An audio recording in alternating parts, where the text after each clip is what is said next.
The Boltor is one of the earliest weapons in the game. When you get the Prime variant, you're even happier, and when you get the Incarnon adapter slapped onto this weapon, you are gonna be the happiest. This is one of the top tier weapons in Warframe, in my personal opinion, one of my top 10s.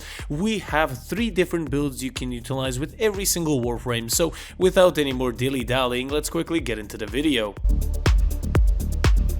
Today's weapon is gonna be the Boltor Prime. We're gonna be talking about this variant primarily because there is actually 3, and this is gonna be the one where we're gonna install the Incarnon adapter. Prime variant has pretty decent stats. It does primarily puncture damage, 12% critical chance, 2 times critical multiplier, and 34% status chance. Pretty decent stats. Puncture is not the best to have, but we're gonna be actually switching that up for slash through the Incarnon form. Comparing this to the base variant, it has basically higher stats everywhere. You can see it up on screen, but to the Telos Boltor, which is a syndicate weapon, the only drawback of this weapon, it has a lower critical chance and critical multiplier. You can test it out on the Telos Boltor as well if you want to, because it can change up a couple of things, but we're gonna get into that in just a bit. And that bit is gonna be now, because the first evolution turns this weapon from an auto-impaling rifle to a shotgun that impales enemies, making this weapon very good. You gain a lot of multi-shot on the first evolution,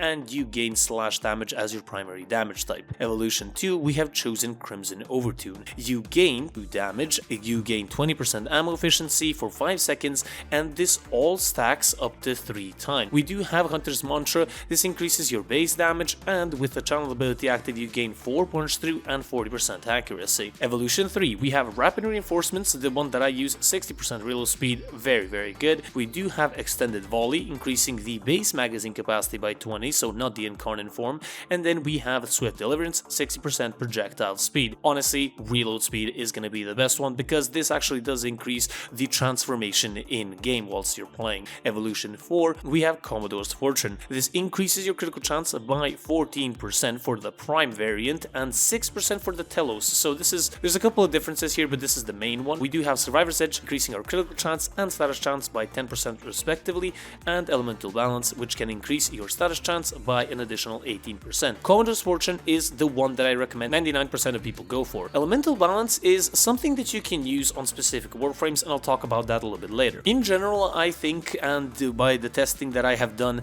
that the Boltor Prime is the better variant to use for the Incarnon adapter. Talking about builds, the first build is up on screen right now. This is my main use with every Warframe that you can possibly think of gun build. The Boltor has viral, heat, hunter munitions for slash, critical damage, critical chance, and it's already a shotgun, so you're gonna be killing a lot of enemies. Acolytes are not big of an issue, and they're even a smaller issue with the red crit build that you saw earlier and that you're seeing now up on screen. Here, we're gonna be ditching heat damage, we're gonna be putting on Galvanized Scope, primary Deadhead instead of Merciless, still keeping the viral and having the slash through the damage type of the weapon and hunter munitions as well. If you want to aim for heads with your gun buffing Warframes and stuff like that, you can use this build. And now, where Elemental Balance comes in is with the last build. This is my critical damage blast build. I purely focus on that. I use this with the Warframe in the background, Hero, and or any other Warframe that's not Revenant, because blast damage on this weapon actually works out pretty good, and especially if you can get yourself damage boost either through Chroma's Vex armor